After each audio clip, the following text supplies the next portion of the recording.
Hey everybody, Charlie Stevens here. Thank you so much for joining me for another guitar lesson. So today I'd like to learn about the G chord. Okay, so we learned a G chord previously on this channel, an easy one-finger version of G. And we also learned G7. Okay, so that was before we had learned all of the different strings. Now that we've learned all the way through to the 6th string, we can play these bigger chord voicings that use all of our strings. So G, I think, is one of the most important chords we could learn. It's also a very important key for the guitar. It just works very well for the guitar. So I'd like to learn this one today. There's several different ways to play a standard G, a cowboy chord G. So when you see G written in the music, there's a couple different fingerings we can use, a couple of variations. So I'd like to talk about all of those today. Well, at least a few of them. We won't get into variations that are up the neck quite yet, but over time we'll learn a lot more than just these ways to play G. But in this lesson we're going to go over the basic shape, a couple different fingerings, and maybe a few variations. So the way that I first learned the G chord was using these fingers here. So we need the G note, which we learned about when we learned the notes of our 6th string. We learned the G note was on the 3rd fret of our low E string, and that means it's on the 3rd fret of the high E string, which is why we used to be able to play G by just squeezing that one note down.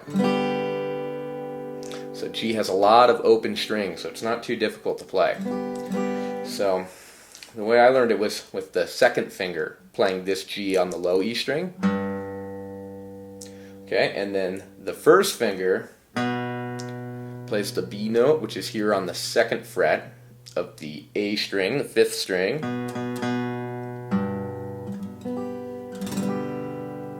Then we have a bunch of open strings in the middle.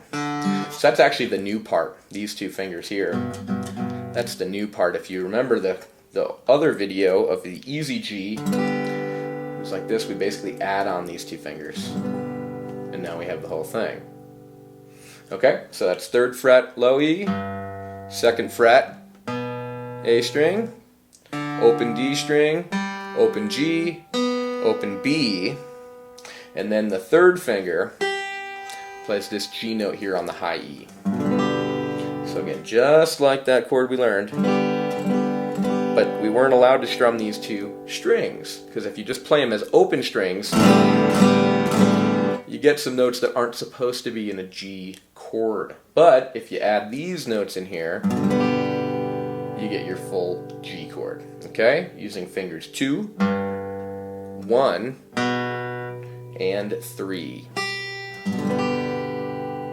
Okay, so that's the fingering that I learned first and found the most comfortable when I was first starting to play guitar. And with most students that I work with, this seems to be the one that's most comfortable for them as beginners as well.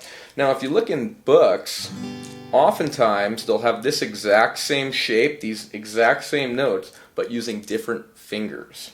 A different fingering, we would call that. So you'll oftentimes see it like this.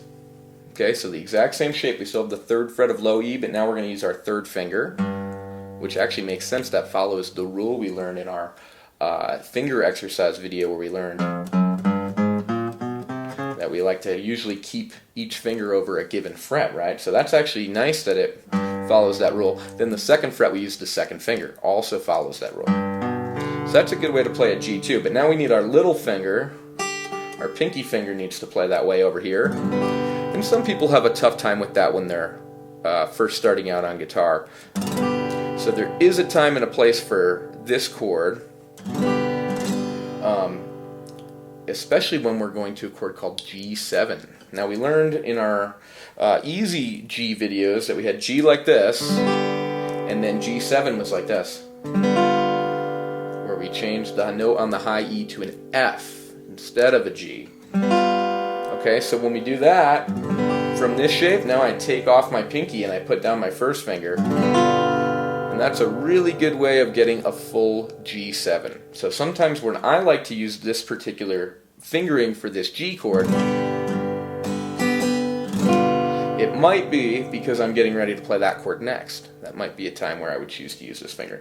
But some people might find this more comfortable than this one. They're the exact same notes though, so really it's up to you. I'd recommend you learn them both because as I was saying, there's going to be certain chords that will come before this chord or after this chord, and the fingerings required for the chord before or after will factor in when you're deciding which fingers to use for this.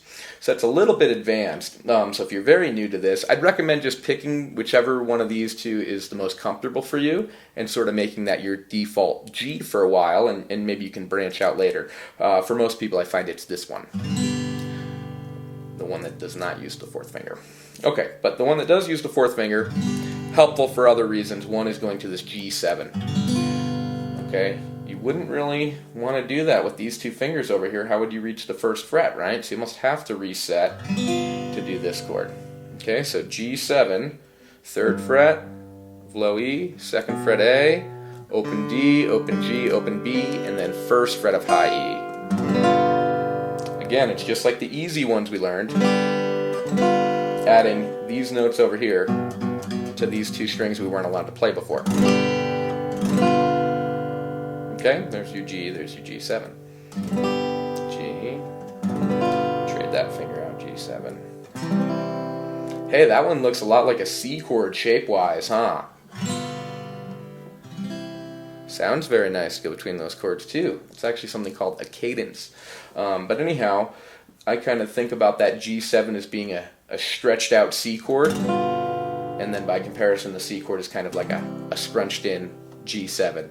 So if it helps you to think about it like that, to remember the shape, that could be a cool thing to do.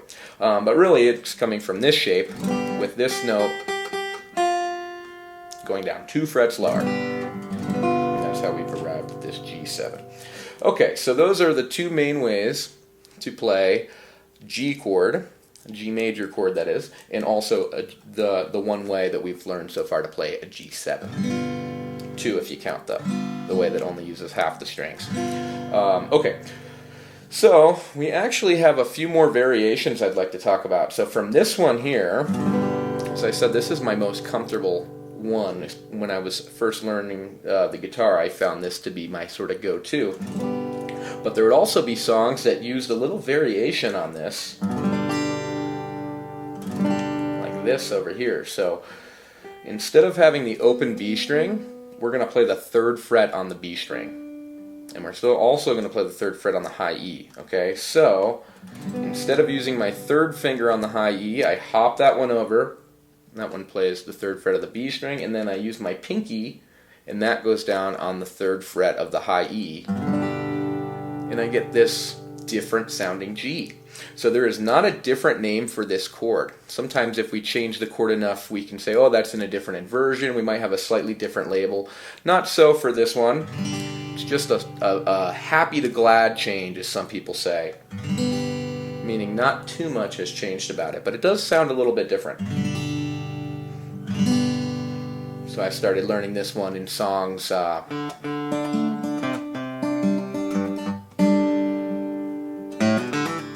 Certain songs just have that voicing in there, so I started using that and ended up really liking it and using that one a lot. Okay, then I started getting into bluegrass guitar playing, and I found out that their standard G in bluegrass is actually similar to this one, but different. So in bluegrass, it's just like this shape here,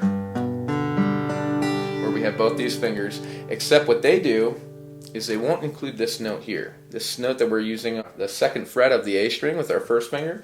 Instead, they'll take this off, and then we'll allow this finger to gently touch that 5th string there, so it doesn't really make a noise. It's kind of muted. So now when you strum through, you don't even hear that one in there. Okay? I think I've heard Del McCoury to be credited with being one of the early guys to really kind of get this sound out there. But this is sort of like the correct sound for a bluegrass song. If you're playing a G, this G will sound stylistically correct. There are a few reasons for that, theoretically, perhaps, because in this one, we've taken out the 3rd of the chord. So previously we had this note here, which was a B note. And And we also had this note on the open string, which is of course a B note, right? So when we played the 3rd fret instead, that traded the B out for a D. We still had one over here though, but when we get rid of that, there are no B notes left. The only notes we get are G. This one doesn't count because it's muted, so there's nothing there. Next is a D note, then open G, obviously, right? This is a D again, and a G again. So this one sometimes does have a different label. If you see G5, sometimes that's referring to this chord because it's just a G and the note that's 5 away. G, A, B, C, D. It's G and D, so it's a G5. This is also called a power chord, which is something we'll talk about in a different video where we take the root and the 5th, and that's all the notes that we use to create a chord is sometimes called a power chord. So technically speaking, this one is, but it's a unique shape. Typically a power chord looks something more like this, and it would just really be those 2 notes or those notes plus an octave. But again, we'll talk about power chords in another video, but technically this is a variety of power chord, a G5. This is a good bluegrass G. So we've totally freed up this finger, and I think one of the reasons why bluegrass players like that is because we can go from this to doing a G run. This finger's kind of already ready to... So we'll learn the G run in a different video as well, but that's just kind of one thing I think they like about it. But another thing I've heard is since it gets rid of the note B, that's the 3rd of the chord, and there are some things with tuning. The tuning system that we use is actually sort of a very interesting and long story, but basically it's a compromise system. We used to tune in a certain way where all the notes had these mathematical ratios apart from each other, and that produced this certain sweet sound. And we compromised a little bit of that in our modern tuning system to make sure we could play in all keys at all the time. So theoretically, if I'm playing this G that doesn't have a 3rd in it, and I'm playing with a fiddle player who doesn't have any frets on their instrument, they can theoretically play a slightly different 3rd than the one that I would have on my standard tuned guitar with the frets, and perhaps that sounds a little bit different. So I think there's some good reasoning behind that, but I think it's more theoretical, and I think the real reason why this one is more standard in bluegrass is just because we've heard so many recordings where people do that. Is that the reason they started doing it? Possibly. But what I do know is this is a great way to play it. We'll talk about how to do a boom chuck rhythm using this shape at another time as well. But basically, I just wanted to show you that. So you can take your time with this. There's sort of a lot of information in this lesson. I could have broken this up, but to me it sort of made sense to give you an overview of G, because anytime you're playing a song and the chord is G, all of these are going to be fine choices. So they're really sort of the same thing, even though we said this one could have a slightly different label, G5. Okay, this one, just a different sounding G. This one is our normal G. This is probably the most common one. Or this one, normal G with different fingerings. And lastly, we also learned about G7, which is a different chord because it actually has a different note in it, an F note. Okay, well thank you so much for joining me for another guitar lesson. I'll see you in the next one.